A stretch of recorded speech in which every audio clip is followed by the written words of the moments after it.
Hello बच्चों, welcome to all of you in the defence classes. तो बच्चों, आज का हमारा न्यू टॉपिक है अबाउट द बाइनोमियल थ्योरम कि बाइनोमियल थ्योरम होती क्या है, कैसे इसके क्वेश्चंस एग्जाम में आते हैं। और ये जो टॉपिक है बहुत इंपॉर्टेंट है एनडीए, एयरफोर्स और नेवी एस्पायरेंट के लिए। तो चलिए शुरू करते हैं आज का टॉपिक बाइनोमियल थ्योरम। तो पहले हम इसके बेसिक्स जानते हैं कि बाइनोमियल थ्योरम की हमें रिक्वायरमेंट क्यों पड़ी, क्यों पढ़ते हैं हम बाइनोमियल थ्योरम के बारे में। तो चलिए देखते हैं। जो बच्चों बाइनोमियल थ्योरम होता है, जिसे हम हिंदी में कहते हैं द्विपद प्रमेय। बाई का मतलब होता है टू, कि यहाँ पर आपको टू टर्म्स होंगे और उसका आपको एक्सपेंशन करना होगा कि कैसे हम निकालेंगे। तो पहले जानते हैं रिक्वायरमेंट के बारे में। जैसे देखिए, अगर हमें कभी भी x प्लस टू का स्क्वायर पूछा जाए या x प्लस ए का स्क्वायर, तो हमें पता है कि वैल्यू एक्स स्क्वायर ए स्क्वायर 2ax आता है। ये तो हमें पहले से याद है। अगर हमसे पूछा जाए x प्लस ए का क्यूब, तो हमें पता है x क्यूब ए क्यूब 3ax ए प्लस एक्स। अब अगर हमसे x प्लस ए की पावर 4 पूछ लिया जाए, तब तो वैल्यू निकालना हमारे लिए टफ हो जाता है। और यहीं पर अगर x की पावर 5 पूछ लिया जाए, तब तो और वैल्यू टफ। तो ऐसे अगर पावर हमारे पास ग्रेटर में काफी लार्ज पावर 6, 7, 8, 9 आ जाए, तो उनके फार्मूले ना तो हमें याद होते हैं ना आसानी से हम कर पाते हैं। तो ऐसे ही फंक्शन को एक्सपेंड करने के लिए, इसकी वैल्यू पता करने के लिए ही हमें जरूरत पड़ी बाइनोमियल थ्योरम के बारे में। और बाइनोमियल थ्योरम में कैसे एक्सपेंड करेंगे, तो आपको फार्मूले रटने की कोई जरूरत नहीं, सिंपली एक स्टेप है, उसी स्टेप की हेल्प से आप सभी क्वेश्चन सॉल्व करेंगे। तो देखिए, जैसे बाइनोमियल थ्योरम में आएगा कि अगर कभी x प्लस ए की पावर n गिवन है, तो n की वैल्यू कोई भी इंटीजर 5, 6, 7, 8 कोई भी नंबर हो सकता है। अब इसकी वैल्यू कैसे निकालेंगे, तो इसके लिए एक सिंपल सा फार्मूला है जिसे आप याद कर लीजिए। पूरी बाइनोमियल थ्योरम उसी पर बेस्ड है। जैसे देखिए, वैल्यू एक्सपेंड करेंगे n से 0, x की पावर n, a की पावर 0। हमेशा याद रखिएगा x और a दोनों की पावर का सम हमेशा n के इक्वल आना चाहिए, मतलब जो पावर गिवन है, प्लस nc1 x की पावर n माइनस 1 a की पावर 1, nc2 a की power 2 plus nc3 n minus 3 a cube nc4। तो देख रहे हैं पावर हमेशा अगर सम देखें तो n के इक्वल n के इक्वल, ऐसे ही ncn x की पावर 0 a की पावर n। तो इसी तरीके से हम इसे एक्सपेंड करते चले जाएंगे। तो इस फार्मूले को नोट करिए, इसी की हेल्प से सभी क्वेश्चन आपके हो जाएंगे। तो बाइनोमियल थ्योरम की रिक्वायरमेंट समझ में आ गई कि क्यों रिक्वायरमेंट पड़ता है किसी भी टर्म को एक्सपेंड करने के लिए। फिर कैसे हम एक्सपेंशन करेंगे, तो ये फार्मूला दिख रहा है आपको कि n से स्टार्ट करेंगे, 0, 1, 2, 3 ऐड होता चला जाएगा, लास्ट में तक हो जाएगा एक्सपेंड। अब एक टर्म को हम एक्सपेंड करके देखते हैं कि कैसे एक्सपेंड करेंगे, लेकिन उससे पहले यहाँ पर टू टर्म्स लिखे हैं, जैसे nc0। अब अगर कहीं पर आ जाए nc0, तो हम कैसे एक्सपेंड करेंगे इसे, काफी लोग को नहीं पता। तो पहले हम इसकी बेसिक फार्मूले के बारे में जानते हैं कि एनसीआर की मीनिंग क्या होती है। एक चैप्टर है परमुटेशन कॉम्बिनेशन, जिसकी वीडियो हमने पहले से डाले हुए हैं कि कैसे इसे सॉल्व करते हैं। तो आप सभी देखिए, वहां पर कॉन्सेप्ट आपके अच्छे से क्लियर हो जाएंगे और परमुटेशन कॉम्बिनेशन के क्वेश्चन गलत नहीं होंगे। एनसीआर की वैल्यू आती है factorial n r n minus r।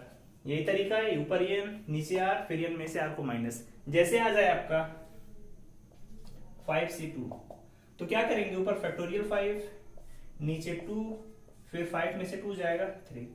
अब इसे कैसे सॉल्व करेंगे, फैक्टोरियल 5 को हम लिख सकते हैं 5, 4, 3, 2, 1। नीचे 2 को 2 into 1, 3 को 3, 2, 1। ये तो पूरा कैंसिल हो जाएगा, 2 2 जा 4, 5 2 जा 10, मतलब वैल्यू कितनी आ गई 10। तो फैक्टोरियल के बारे में जानिएगा कि कोई नंबर अगर हमें गिवन है, तो उस नंबर से स्टार्ट करके 1 तक नंबर का multiply, n minus 1, n minus 2, कहां तक, 1 तक का मल्टीप्लाई।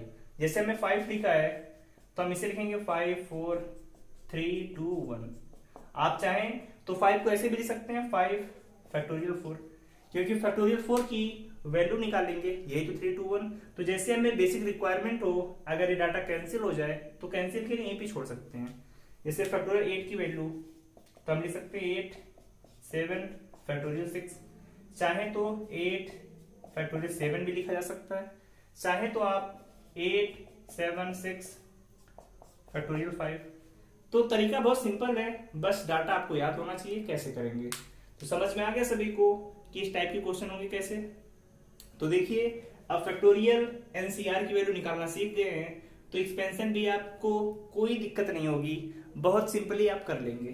तो चलिए इसे नोट करिए, फिर आगे एक एक्सपेंड करके दिखाते हैं आपको।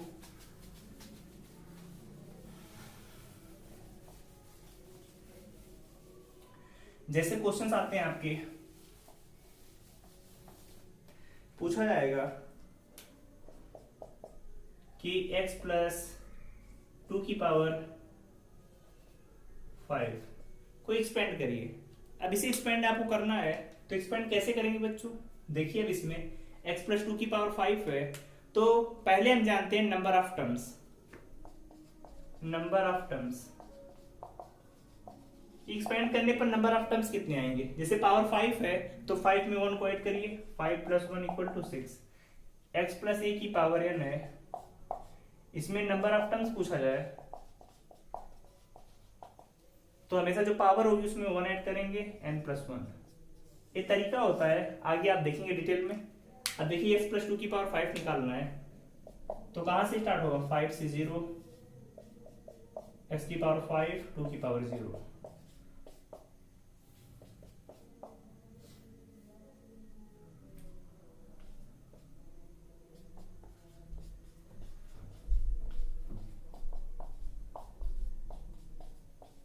तो दिख रहा है आप सभी को कैसे करने हैं?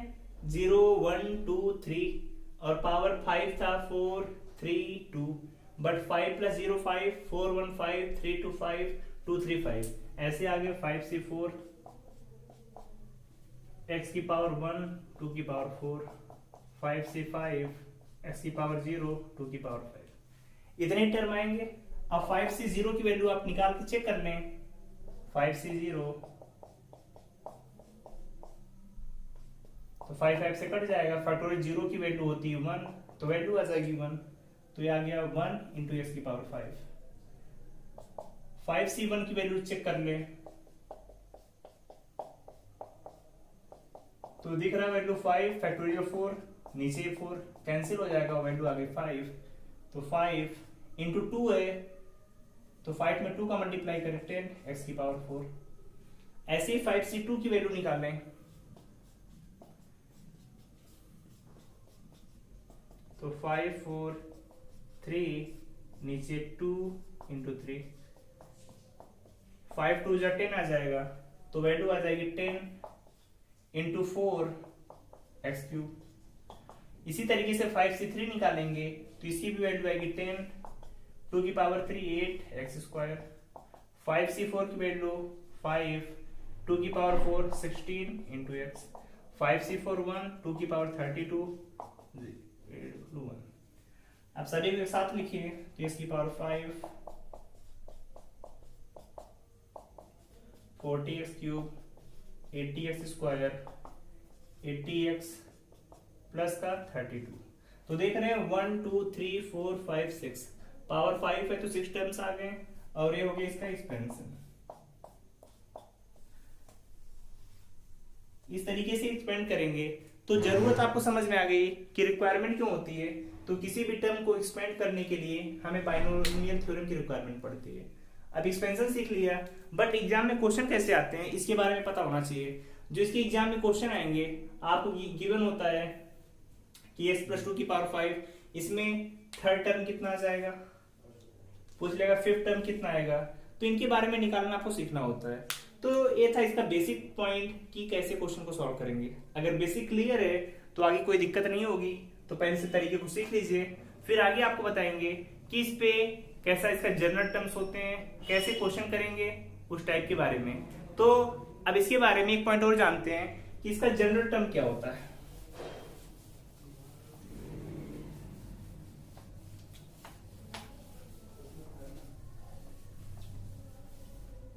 तो बच्चों बेसिक समझ में आ गया आप सभी को।